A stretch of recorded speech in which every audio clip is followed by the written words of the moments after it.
Whole foods. What's up? We are lucky to be here tonight with the Mr. John DePaz, who is a lifetime fitness enthusiast, 30 years of bodybuilding, oh my gosh, detox specialist, and fruitarian. Fruitarian. Have you ever met a fruitarian? I haven't. So that's really what drew me in. Me and John had the opportunity to meet, what was it, like a month and a half ago now, I guess? Yeah, about 6 weeks, right? Yeah, in San Diego. And, you know, we were at an event with our business mentor and some other fitness and nutrition influencers and professionals. And, you know, I saw him outside sitting by the pool with these mussels and eating a plate of fruit. And I was like, hey, where'd you get that fruit from? Because I wanted some for myself. But he was like, you know, Simon said, well, not Simon, but I asked Simon, who's our business mentor, to have some fruit here because I'm a fruitarian. And I was thinking like, what? Fruitarian? And you have mussels? What? Crazy. So thank you for hopping on. Thank you for being here. Just, you know, give us a little bit of background about yourself. Who are you, Mr. John? Wow, great. Well, I mean, now I am been married for 14 years. I have 3 kids. I'm 45 years old. I've been working out since I was 13. When I was 13, I had someone in grade 7 sort of pick on me, and you know, I made a decision at that point that I was going to start working out, and I made that decision, and I've stuck with it for the last 30 years, 32 years, something like that. I've been working out. I may have stopped for a holiday a couple of times. I stopped for an injury, a football injury, a couple of times. But other than that, I've been working out steady for over 30 years. I did the bodybuilding all the way to the professional level. I was Mr. North America in 1997. I'm now a pro trainer, a detoxification expert and a coach. And I've been helping people change their lives for the last 27 years now.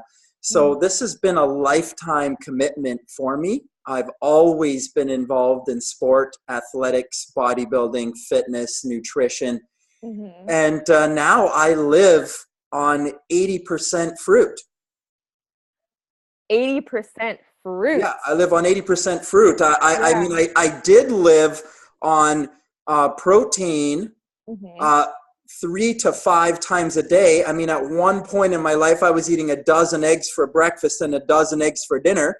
So I have lived through the protein completely to the nth degree. I have completely lived keto and all of the, you know, protein nonsense my entire life. And once I stumbled onto this truth and felt the difference inside of my body and saw it spill over into every single part of my life, I was transformed, and I'm not turning back. All right. Awesome. I think that's great.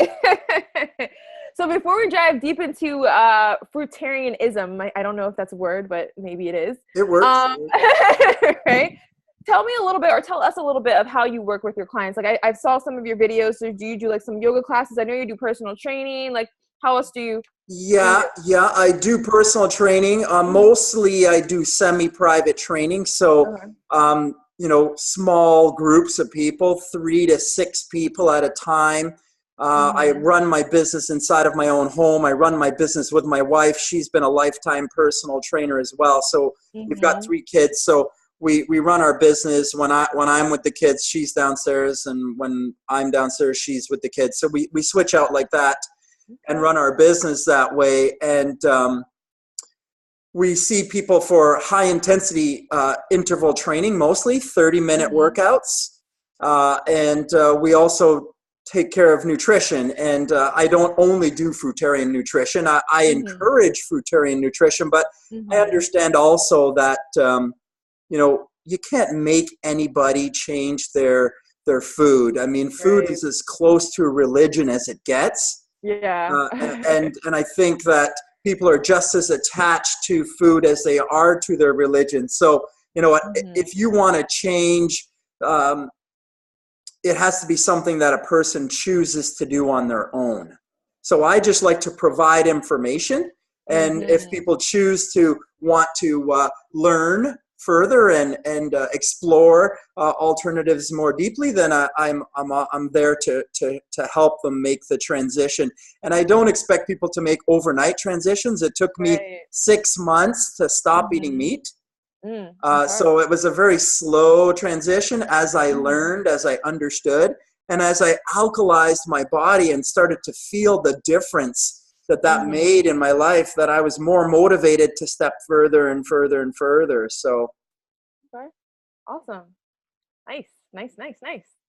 So if you guys haven't shared already, make sure you share this out, because this is going to be some good nuggets being dropped tonight. If you know some people who need this information, definitely share it to your page. Don't be selfish.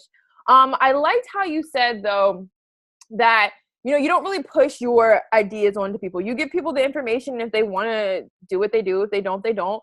I feel like I'm the same way with my clients. Like, I do a plant-based and transitioning now to vegan, but I don't expect my clients to all of them to want to do that. So it's definitely awesome that you're meeting people where they are and just providing support where they feel they need it. And, exactly. Yeah, I think that has to happen. And I think ultimately, my biggest message is that, the power to create change is kind of within. And, so that is something that is directed through choice. And if it is your choice right now to eat meat and live in that world of meat, then that's perfectly okay. I lived in that world for a very long time. I'm very familiar with it, and I can help you with that world if you like. And if you want more help in that direction, I can help in that direction. But, I've found for me that making this transition has allowed me to get a lot more spiritually connected, more grounded, and more connected with my center. And that's where I think the true root energy is. And when you get connected with that energy, I don't believe that there's anything that you can't do. So whatever you want to direct your mind to is absolutely possible. Absolutely. So I love how you brought that up too, because I feel like I'm not a fruitarian, but, when I really start to focus on, feeling physically in my body, feeling amazing in my body by changing my diet to being plant-based and predominantly eating fruits and vegetables, like, your spiritual growth, like your mental growth, your emotional growth, I feel like grows so much faster, because now that you're not even focused on that physical, like you feel your physical, you are now able to really grow in that spiritual area. And ultimately, that's the ultimate gift. That's the ultimate goal. That's what I like to work on my clients with, right? We help them with their body or weight loss for me. But at the end of the day, like, that true transformation that I really care about is really that connecting at that deeper level and connecting with that source that gives you that power that you said, like, you can do anything when you have that power, right? Universal energy. Yes. And I think when you move away from eating meat and you really look at that, like, there's a spirit that's within us. There's a spirit that's within an animal as well. And, if you connect an animal to an electric current, and send electrical current through the animal, that animal is going to jump and shake and shiver until it dies. Once it dies, it's going to stop jumping and shaking and shivering. It's not going to conduct electricity anymore. So something leaves the body when the animal dies, right? And so obviously there's something that is tangible, although you can't really measure a spirit, and you can't really, other than you can connect it and check the electromagnetic current that the animal has, and then after it's dead, it no longer has any current. So there's been some current that has left the body. Something electrical has left, and that is what we call spirit. Now, once you stop eating another spirit, that allows your spirit to grow. When you stop interrupting or taking spirit from something else, for your life, then your spirit will magnify for that. Right? That is a very interesting analogy. And I'm glad that you shared this story, because I was Facebook stalking you today on your videos. So when I saw that video where you explained that, I was like, you know what? I never thought about it that way, because you're right. Something does leave. Like, the life force is gone. Right. So, go ahead. Yeah. Yeah. I mean, if it doesn't conduct current anymore, right? What's left? What's changed? Right? Something has left. I'm not sure if you've ever heard of Dr. Sebi. Have you heard of Dr. Sebi? Yeah, I have. Yeah. Right. So Dr. Sebi, he talks a lot about conductivity, right? He talks about alkalinity and conductivity. And he says, everything that is made by God is alkaline and electric, right? And in order for us to create movement, we've got to be able to send current from our brain through our nervous system out to the limb, right? So in order for a signal to be sent to create movement, there's got to be able to be a conductivity there. And so, when we're eating our food, we've got to be conscious of making sure that we're choosing foods that are alkaline and electric, and choosing the foods that are most alkaline and most electric. And if you take an animal, while it's alive, it's electric. So if you want to eat meat, you better eat it while it's alive. You better grab your rabbit and eat it like that, because that's the only way you're going to get it electric. Otherwise, you're eating it when it's dead. It's no longer conducting. If you take something that's dead, you can't bring it back to life. There's only one thing that can bring it back to life, and that is God is the only thing that can create life.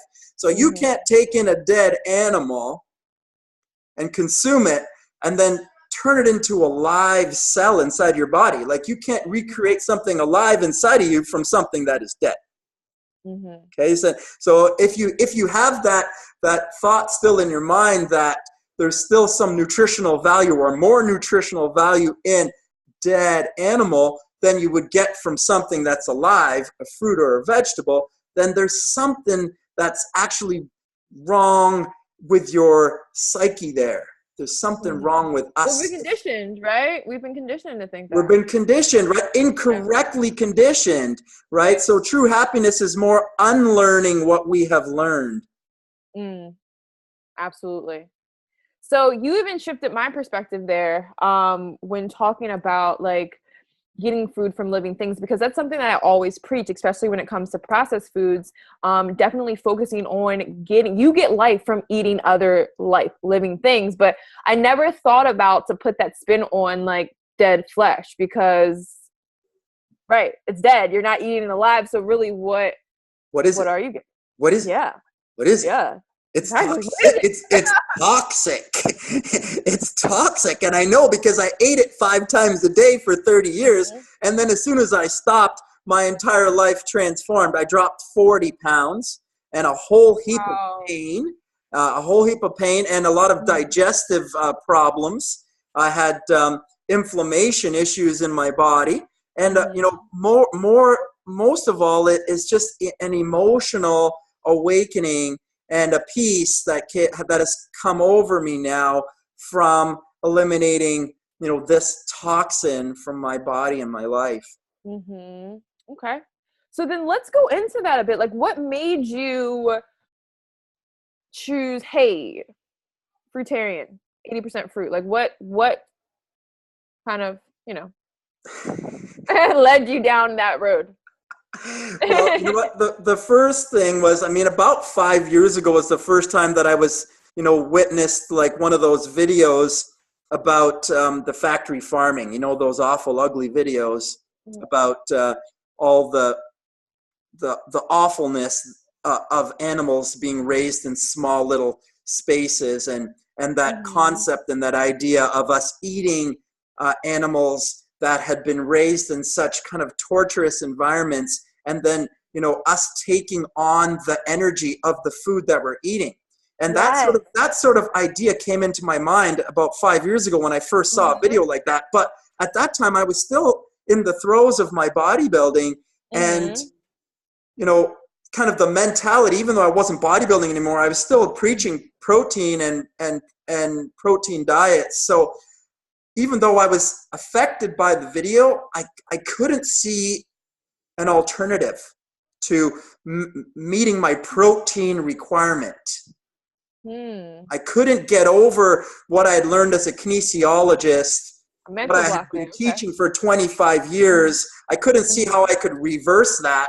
And so at that point, I didn't stop eating meat. I thought, this is terrible. I started trying to go to more organic and grass-fed and you know, less antibiotics and less hormones, and started that way.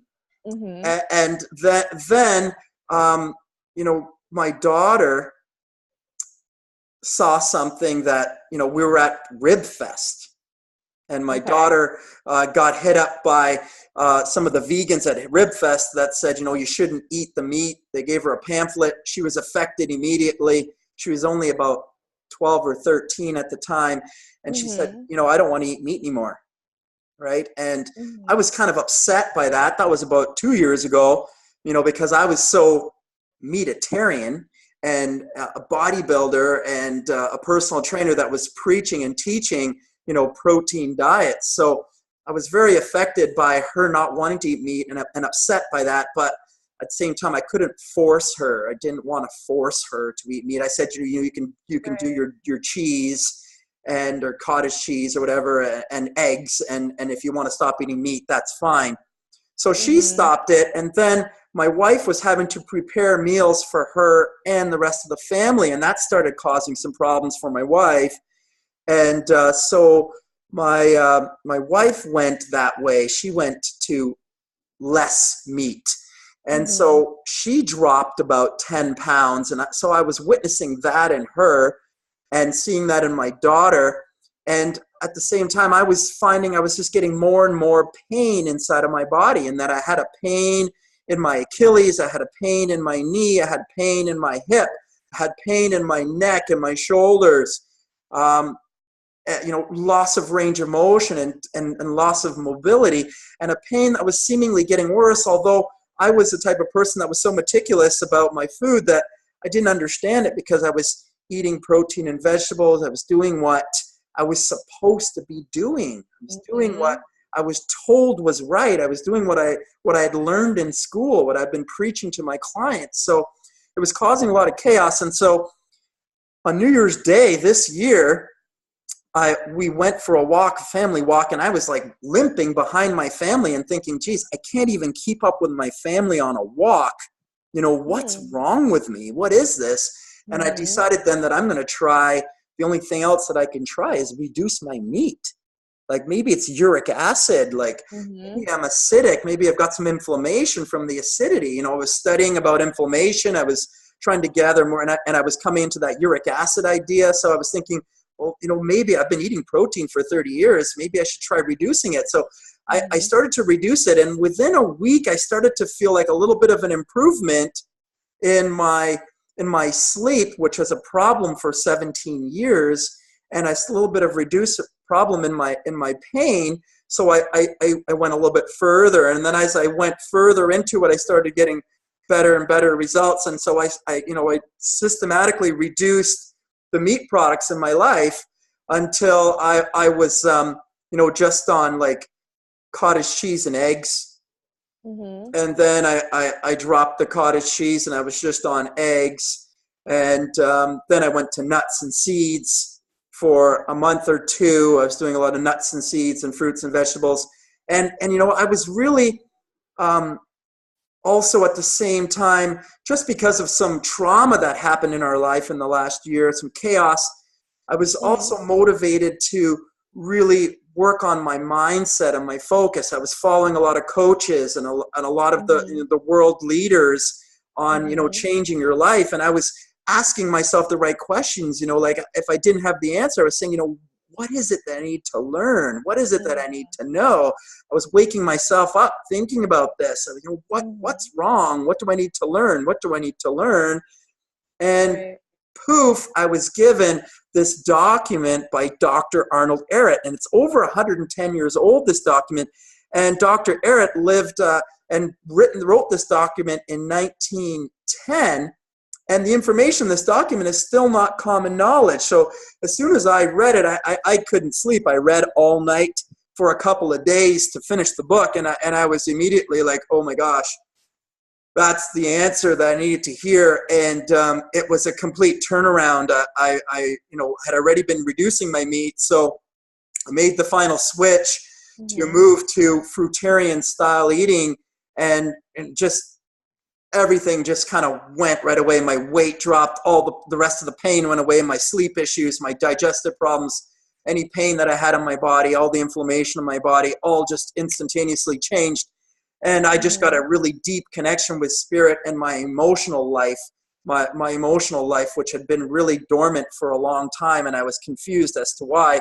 It all opened up. And so it all made clarity and sense to me that, okay, this is what I need to do, and this is what I need to start sharing with people. And so that's, I guess, the transition. And now I've been eating fruit for about 5 months, and I've just seen that it's just risen and transformed, spilled over into everything in my life. So. Okay. All right. So I remember when we were at the ranch, you were kind of explaining Fruitarian and kind of saying that it's not something that everybody can sustain on right away. Like you almost have to change like your mindset or your I guess kind of like, I don't know, how are you were kind of explaining it. I can't explain it because I don't know, but it was so interesting. But like what can you explain that like now? Okay. I mean, I'll talk. I don't remember what I said, but okay. But I will say this is that it is definitely it's a mental change as much as it is a nutritional change. And if you do look, at the extremes of the spectrum, like there are people in South America, there are people in Africa that live a healthy, happy lives that don't eat the meat that we do. Right? There's, at this far end of the spectrum, people that don't eat nearly as much food as we do. They certainly don't get the vitamins and the minerals that we have and we think we need to have. So they're surviving and they're happy. So at one end of the spectrum, you've got healthy, happy people that aren't consuming what we are consuming. And then at the other end of the spectrum, you've got some people, and you can take a look at this. There are some people that are living on the planet that eat next to nothing. And that's the breatharian lifestyle. I'm not sure if you're familiar with that, if you've done any research into that. I've heard of that, but I didn't know they were called breatharians. I know they were. That's the breatharian. Kind of live off of not food, but like other energy. But I didn't know what that was. Right, prana or light energy or air energy. The nitrogen is what they get from light, or they get it from air. So I mean, if you take a look, there are people that are living at this end of the spectrum who don't eat any food or water at all. So you've got people at opposite ends of the spectrum that are in health that are fine. And then we've got us in the middle who are consuming that we need to get this and we need to get that. We need to get this. We need to get that. So a lot of that is what we've been programmed. Right. A lot of that is just mental programming. And in order for you to be comfortable with, a lifestyle of fruit, you're going to have to kind of deprogram yourself. You're going to have to unravel some of these thoughts. Like the protein requirement thought is just one of them, right? Vitamin and nutrition, B12, you can't get this. All these ideas and iron deficiency and all of these ideas that we've kind of been programmed to believe that we can't get from just fruits and vegetables. These ideas are just not correct. What is the real truth is that when a man gets sick, he doesn't really have an appetite. When a woman gets sick, she doesn't have an appetite. When people get sick, they don't get an appetite. When an animal gets sick, it doesn't eat. Right? So healing doesn't really happen from food. Healing happens from within. We are self-healing organisms. And the fact is, because we're eating 3 square meals a day and we're eating all of this protein and we're eating all these vitamins and we're eating all these minerals, of course the body doesn't produce them because we're consuming them 3 times a day.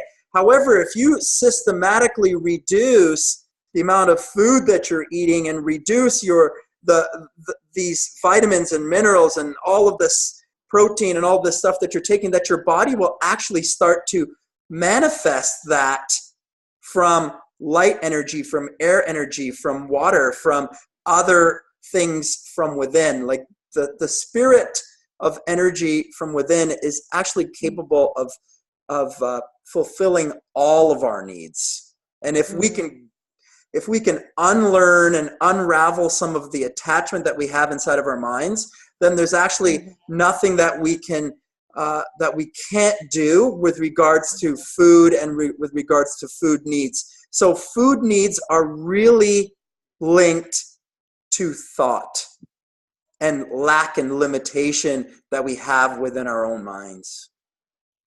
I hope that touched on it at least. No, it did. It definitely did.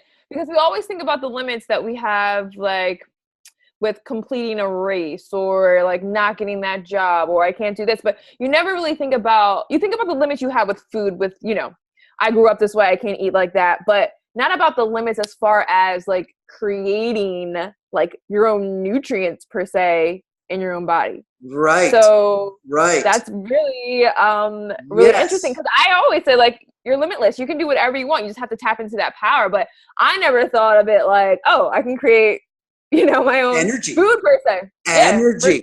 Energy. Because we think food is energy, but we can actually manifest our own energy from within ourselves as well too. But that's not something that happens overnight. I was going to say, that's definitely a mind shift by that moving through the process. Right.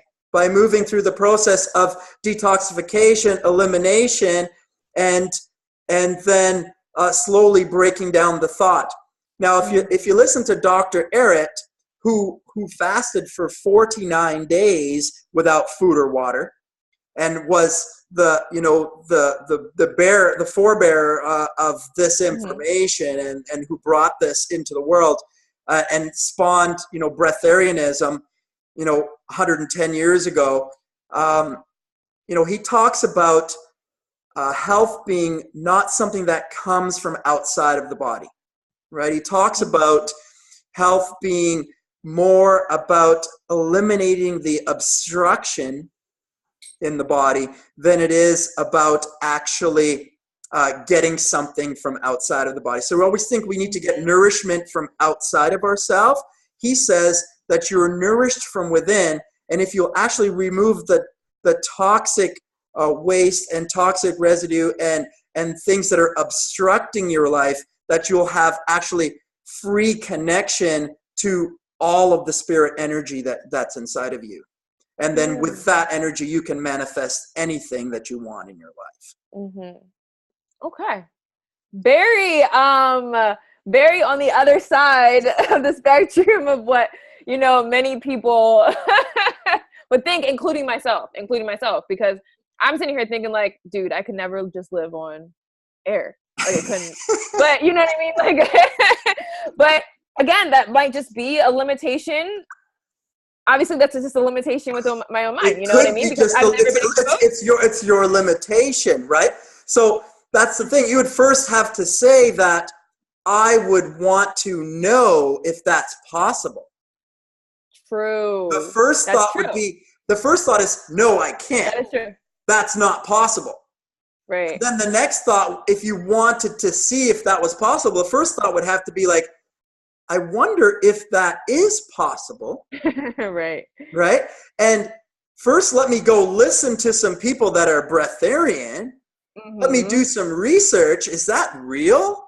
Like, what is that? Is that true? Let me listen to some people that are doing that. Let me look into the legitimacy of that. Let me read what Dr. Eric has to say about that. Let me see what Dr. Morris has to say about that. Let me see what Dr. Sebi has to say about that. Dr. Sebi fasted for 90 days without food or water to change his life and overcome his diseases that he had in his life. Dr. Eric fasted for 49 days to overcome some diseases in his life. These men fasted in order to heal their lives. Everyone that is a great spiritual leader, all of, Jesus, Buddha, Krishna, all of the great leaders, Allah, all fasted.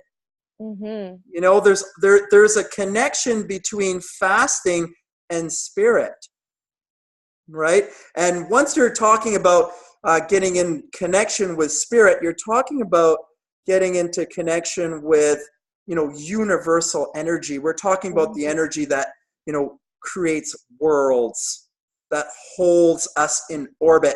We're talking about energy that's capable of all things. So there's no limitation to that energy. The only limitation is within our own minds. So you're just shifting some of my perspectives here. All right. I mean, I'm not going to go, You're not going to stop eating tomorrow. And I never will. That's just something that I won't do. But just the fact of, like, you're right. Like, that source energy, like, that God energy, like, that's some freaking powerful freaking stuff. Like, seriously, because in the Bible it says, like, I can do all things through Christ. Like, not some things, but absolutely every. That's right. That's but it's right. like, when it comes to, again, sustaining just on air or just life itself, it's almost like, wait, but there's a limit here. There's a limit to that, but there's not a limit to anything else. At least that's what it is, kind of in my mind, Right. So that's really interesting, because if it's all things, it's, I don't know, it's all things. See, food is the material expression, the material representation, the first material priority in our life. We think we need this food to live, to stay alive. So challenging that is we think this is the crux right here. When you challenge your food, when you take it away and say that I can be healthy and happy and fulfilled without it, even just for 12 hours, 14 hours, 24 hours. I've done 65 hours without food and water, which is nothing, minuscule compared to what, so many other people have done. But when I saw the clarity and the energy and the focus and that I had on 3 days without food and water, when that just didn't make any sense. But when I did that, that solidified for me that there is something here that I need to explore more deeply. You're really piquing my interest here. Because if I because I know that I've noticed the change in myself, and the spiritual change, again, the mindset change, just with adopting a plant-based diet. So it's almost like you're freeing up that extra energy, I guess, that you would be using to digest food and fuel your food and consume that, and able to place that in other areas. And able to go in a little bit deeper, or a lot bit deeper, to do some quote unquote soul searching. Right. So this is really great. I'm glad that you're inspired by that. So now if you look at, I talked a little bit about electromagnetism, and Dr. Sebi is where you'll find most of the information about electric. Dr. Morse talks about electromagnetism as well too. But it's when you hook up a fruit to a electromagnetic meter. I'm not sure what they call the electromagnetic meter, but when you hook up a food to it and run a current through it, it has an electrical current, electromagnetism, and its reading is in angstrom units. I'm not sure what the meter is called, but it registers in angstrom units. If you hook a human being to this meter, a healthy human being vibrates at about 6,700 units, angstrom units. Vibration, that's what we are, right? So the healthy human is about 6,700 units. A human with cancer is around 4,700 units. Okay, wow. Right? Now, if you hook up a fruits are between 9 and 12,000 units, and vegetables are between 7 and 10,000 units. So if you're eating vegan nutrition, you're going there. But if you move to fruit, you're a little bit more. It's the highest angstrom unit. It's the most electric food, right? And we are the most evolved beings on the planet. The next most evolved being on the planet, our closest relative, the silverback, the orangutan, the chimpanzee, right? They are frugivore, right? They are 95% fruit. And we are evolved a little bit beyond that. And we should also be eating mostly fruit because we are of that higher evolutionary being. We need that higher vibration food. So the fruit offers the highest vibrational food for the highest vibrational being. Okay? It was said we could eat any fruit in the garden. We can choose any of the fruit in the garden to eat. Okay, so we need to eat that high vibrational food to rise up our energy to the spiritual vibration, the highest vibration, and realize our greatest energy and power. The second thing about the fruit is astringent, and it's the only food that offers that astringent effect. So the astringent effect of fruit is it makes a little bit of quivering happening inside of the tissue. Right, so inside the capillary beds, inside of the lymphatic beds, we get a little bit of quivering, and this is where the toxicity that Dr. Arrett and Dr. Morris and Dr. Sebi talk about is it happens at the cellular level inside the tissues that we've gotten acidosis there. We've got mucoid plaque is what they talk about, and when the acidosis is stuck in that area. It becomes hardened, and the only way to break it up is with something astringent that's going to be able to kind of shake that tissue. An astringent element can do that. So the fruit is the only element that can detoxify those tissues, right? So the fruit offers that. The fruit also offers some acid, some fruit acid. It's different than any other food that we could consume.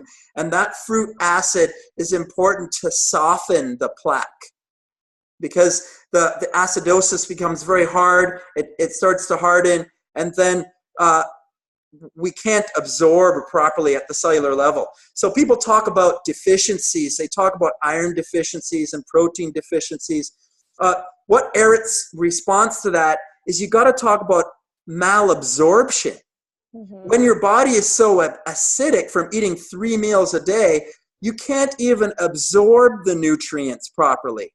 You can't get the proper nutrients. You may be putting the nutrients in, but you've got so much acidosis that's going on inside the tissues because the lymphatic beds are so filled with mucoid plaque that they can't get the acid out, and the kidneys are so backed up from the high protein diets that we're supposed to be eating, and the kidneys are failed and they're backed up. So now the lymphatic system is backed up, and the lymphatic beds are backed up, and the capillary beds are backed up, and so we can't even absorb the nutrient. We can't absorb the protein. We can't absorb the B12 that you're telling me that I need to have, and you can't absorb the iron that you're telling me that I need to have. What we need to do is remove the obstruction, and this is what Eric talks about. True health is really a function of removing the obstruction from these capillary beds, from these lymphatic beds, to get. So before we go further with that, because not everybody might not know what capillaries and lymphatic system do. So the lymphatic system is a system that helps to drain all that waste, those toxins out of the body. So just so that people know that. So when that system gets clogged, it's very difficult to maintain ease in the body, and that's where you'll have disease, aka cancers, diabetes, obesity, all those things. Capillaries or capillary, capillary, tomato, right? Is where there's kind of like nutrient exchange, oxygen exchange as well. So if those areas are clogged, there's no way for nutrients to actually be absorbed to get into that tissue, to get into those cells, so that they can do their actual job. So I just wanted to perfect, really good, right? I'm jumping ahead a lot there, but that's the point, is that people always talk about the deficiencies of a fruitarian diet or the deficiencies of a vegan diet. However, if you've got this type of toxicity going on at the cellular level, then the body can't absorb. There's malabsorption going on. So you can't even talk about deficiency until you talk about removing obstruction removal. Wow. Because they're trying to just stuff so much stuff in that it doesn't even matter. Like, it's just not even. That's it. You keep on talking about putting stuff in because that's the only thing that we talk about in nutrition. You got to get this, you got to get that, you got to get this, you got to get that. Every single meal, you got to get your vitamins, you got to get your protein, you got to get. It's not about got to get you, it's you got to get it out. Right. Okay, because every single cell is just like a baby. You got to feed it and it's got to go poop. Right, exactly. And when it goes poop, that waste is sitting there. If that lymphatic system can't take it away, that builds up and creates acidosis, hardens, creates plaque. And when it turns to the level of plaque, in order to break it up, you need the fruit. Okay. It's the fruit that's going to break that plaque up and allow the lymphatic system to move as freely again. Right? As well as it's going to add you that high angstrom, that high vibrational energy. Right? People always talk about protein requirements and talk about fruit sugar. They always talk about these things. I think we have differing views on fruit sugar, actually. Or not fruit sugar per se, but fructose found in fruit sugar, but also found in other places as well, because I was watching one of your videos. So, yeah. So let's talk about that a little bit. What's your position on fructose? Maybe you could share. So, fructose isn't inherently bad. It's in fruits, and in the amount that it is in fruits is a safe amount. And this is just what I've learned. However, when you do get fructose in high amounts, yes, I saw your video. It bypasses the pathway to secrete insulin. So it doesn't need insulin to be digested and utilized. It absorbs, exactly, to be utilized by itself, right? However, since it bypasses that insulin pathway allows people to notice when they're full, notice when they're satisfied. There's a trigger with that. So when we're getting large amounts of fructose, there's no way to turn off that satiety element, and people end up overeating. Also, when you get large amounts of fructose, not in fruit, I'm talking about like high fructose corn syrup or agave or high fructose corn syrup, absolutely. Okay, all right. But how do you feel about agave? Because agave has more fructose than high fructose corn syrup. Right, and Dr. Morris and Dr. Arid are not pro agave either. Okay, all right, okay. So what I've learned about fructose in the liver is that when you get it in large amounts, the liver can't really handle it. So it clogs it up because the liver has to prioritize jobs. It can't do everything at the same time. So it then ends up causing fatty liver. But if you're talking about fructose in the form of fruits, okay. But so not this fatty liver thing has come up a lot, and I think that this is something that always comes up whenever something that is true health starts to rise. You're always going to see kind of a response from the allopathic community to kind of throw light away from it, put it back into the darkness. Let's shove that back into the cave, right? This is what always happens. But there's two parts to the detoxification process. One of the parts is the fasting, and the other part is the fruit consumption. the third part that is also a part of Dr. Eric's program is the exercise.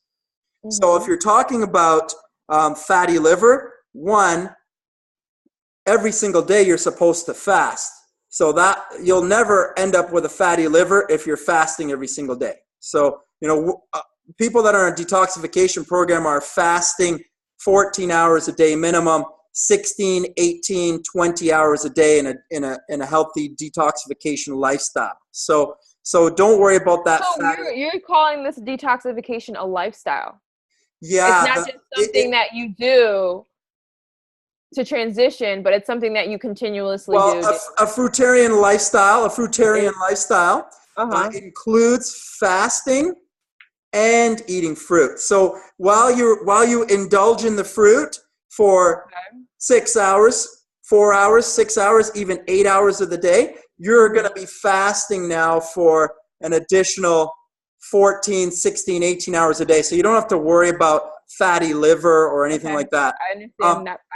On top of it, this lifestyle also recommends exercise and movement. So movement and exercise will eliminate any fructose that's caught up in the liver as well too.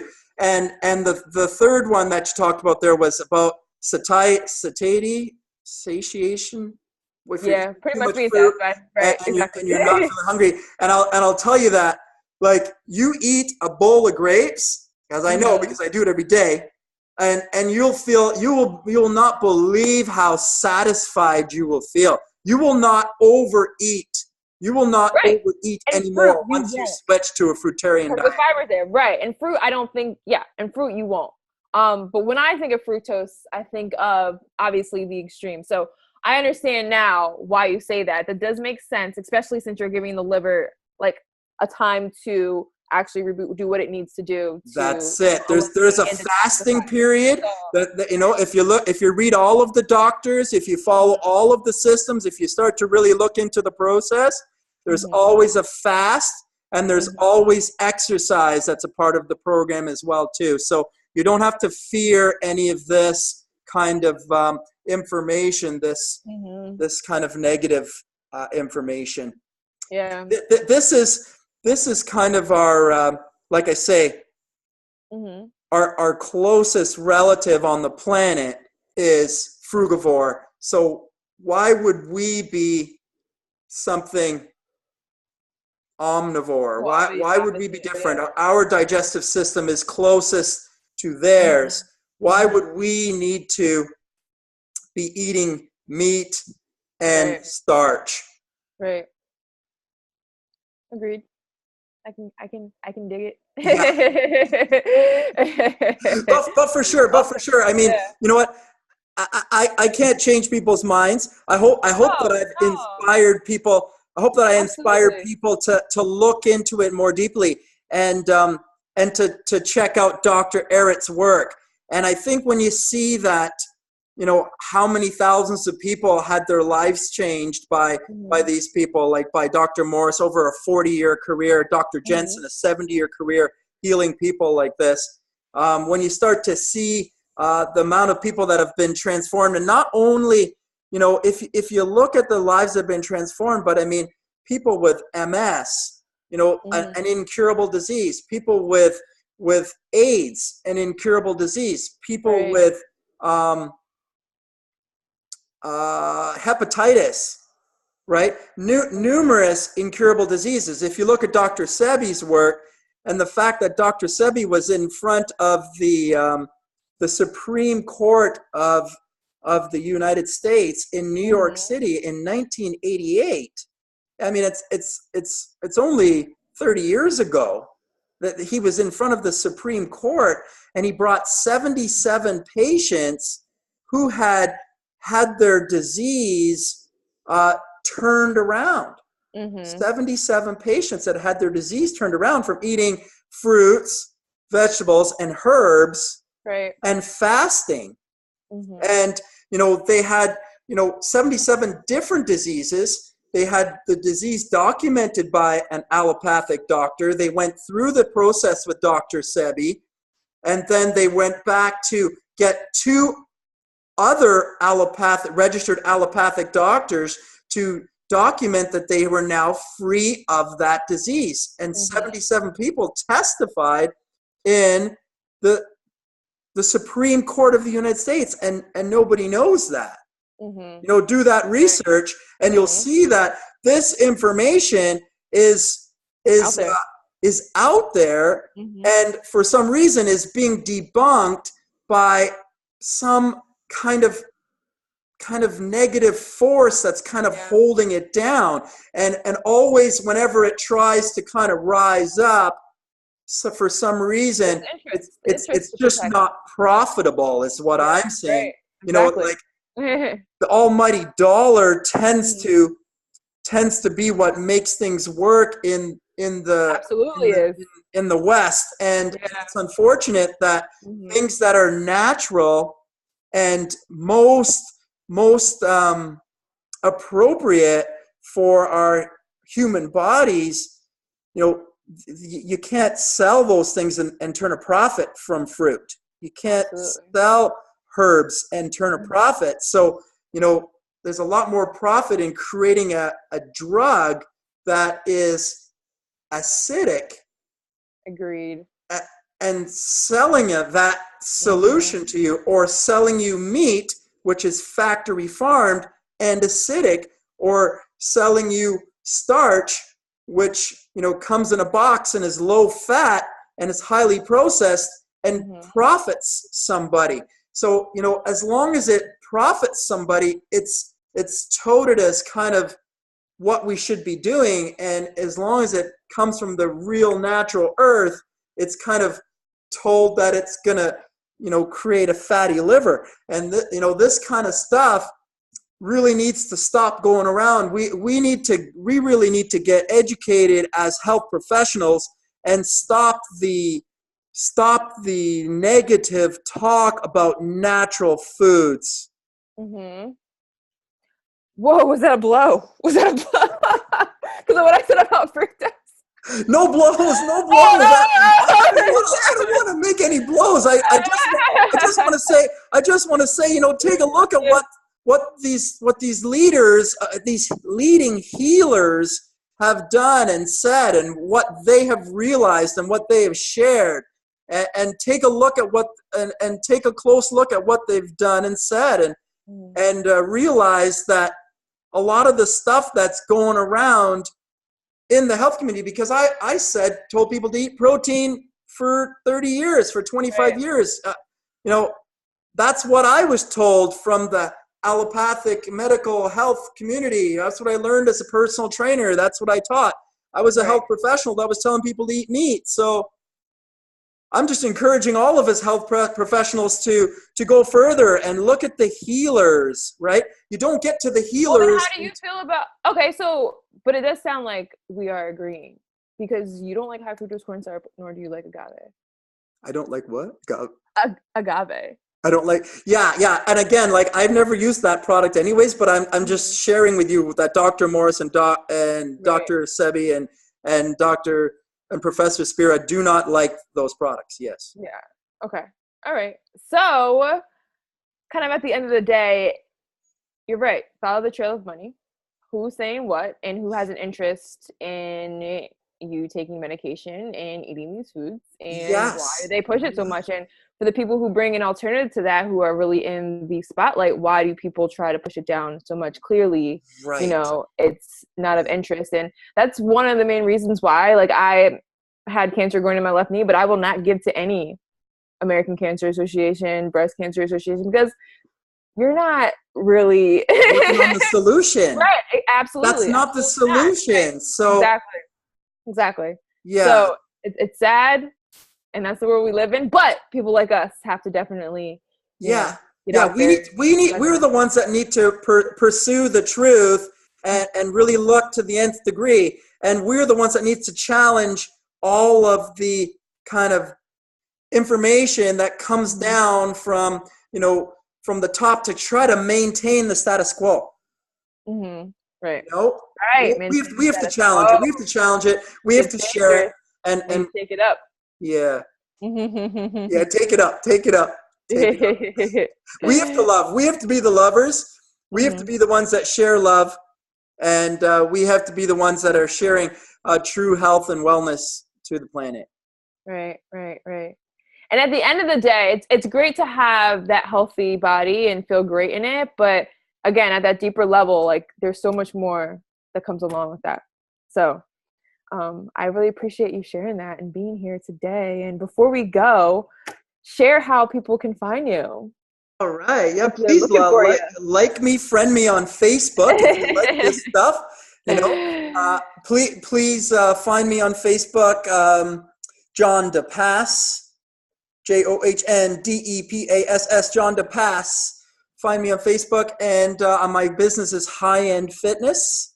And if you would like to explore the Fruitarian lifestyle, I've got my program. It's Detox in a Box. 30-day detox in a box. If you'd like to be introduced into the detoxification process, I'd be happy to help you with that. If you want to get going with some exercise, I'd be happy to help you with that. And just real quick, somebody asked, do you know where anybody can find information kind of around the people that you spoke about, any books that they could reference to look up? The Mucusless Diet. The Mucusless Diet by Dr. Errett. That's the original book. That's from 1910. Dr. Morris, he has a real strong YouTube page, which is just covers everything. He's got everything on there. You can find any information you want. Dr. Morris. Dr. Sebi is no longer, unfortunately. You can find him on YouTube, though, and you can do some research into him. Professor Spirat is very live on YouTube, and Dr. Jensen has some books out there as well too. And if you start, getting into Facebook and you start following the Fruitarian lifestyle, you'll start to see how many people have actually found this and have actually used it to transform their lives. And you see, Fruitarians are loud people, because once you start... I see all your energy, right? Just coming through the screen. Fruitarians are loud people. You can't shut them up. Like, once you start eating fruit, you got all those high angstroms in your body. Like, they can't shut up. They can't shut up. No, man, this is some great information. I'm glad that you were able to share this with me, with my audience, with your audience, with everybody. So, like, I'm sure this opened up. Thank you for the opportunity. Oh, no. Thank you for, accepting. We're all in this together, collaborating together, you know what I mean? Yeah. Collaborate. Awesome. Yeah. All right, Mr. John. Thank you for hopping on. And peace out. So we'll see you again soon. Yeah, see ya. Bye.